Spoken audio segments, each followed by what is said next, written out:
Tracy V4Q said, unfortunately, people think that Ayn Rand is Russian due to the name her family adopted. But she is not Russian. She was only born in Russia and born into a rich family during a time in Russia when the Bolsheviks and their communist ideology controlled that country. This is interesting because the Bolsheviks were made up mostly of people who came from her original roots and almost destroyed Russia. In addition, the fact that she didn't believe in faith or religion means she holds very little credibility. This is what I said earlier. There are people who believe that for you to have credibility in talking about everyday scientific ideas, you have to have a religious tilt or a religious ideology. I don't agree. If the facts, if they are speaking the facts and the facts add up, then yes, go then work with what they say. But you begin to differ when they begin to slip into morality, and that's where I begin to draw the line. I read the book Atlas Shrugged. There were some incidents that took place in the book of a moral nature, the ideology of some of the characters, and I just knew, okay, she doesn't have a Judeo-Christian moral impression of this book. It's either she was trying to be as secular as possible, or she genuinely just felt like none of those things or actions mattered. But the part of the book that I basically lean into heavily is the idea of capitalism and how the interruption of government into the process of capitalism and the free market destroys things. And that's basically what the book for me is all about, not about the moral decisions of the individuals featured in the book.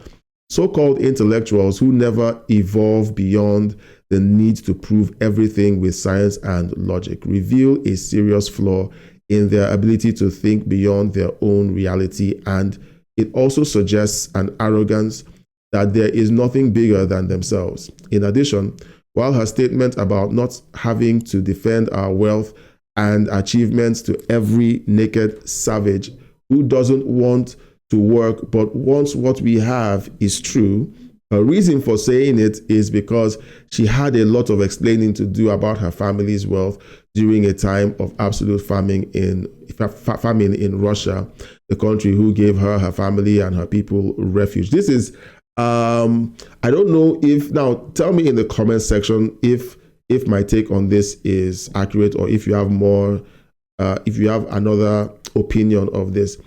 I think that when someone stands up to speak up about the ills in society, we should avoid trying to connect their current ideologies with the fact that their family had certain benefits. Because let me say something here.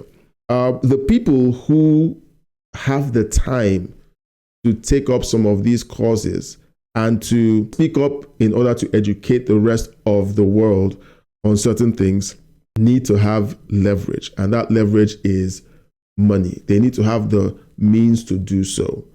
If she didn't come from money, she wouldn't have had the time to think through these processes, examine all of the options, and come to this decent conclusion which produced her books and her ideologies.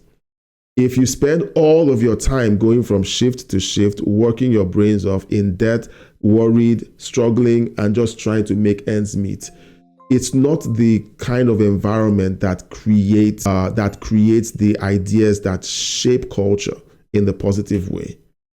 It is actually the hope of Marxists and communists that the rest of us are so overburdened with debt and are so overworked that we can't think of anything beyond what's in front of us. So the fact that her family was wealthy and she was able to have a life that others in Russia didn't have shouldn't discredit the ideas that she's pushing. And when the going got tough, her family ran away from it. Well, that is what you do with common sense. The going got tough for my country, and I said, I think we should get the children somewhere they will be safe. My wife and I didn't really want to leave. We could have coped, but we thought about our children and we said, hey, it's time to move our children somewhere safe where they won't be tact physically for wanting a better life. And we did that. So if a family did that, I won't fault them. They had the means to do so, they left. It's sad that not everybody does. Not everybody has the means to move when things are unfavorable in their countries. And there are many people like that all over the world. So you shouldn't begrudge her and her family because they had those options. There's no doubt that intellectuals, especially from the time of this interview, were responsible for horrendous brainwashing and political propaganda, and still are today. But Rand is not a credible spokesperson for the average man or woman in the street who has been subjected to it. Additionally, her very own people were and still are largely responsible for the infiltration of universities, businesses, religions, and politics, which have been used to further their own agenda. This person is trying desperately not to talk about that country in the Middle East that everybody doesn't like very much. So I would say, comment section, have at it. Let me know what you think about what Tracy has put forward.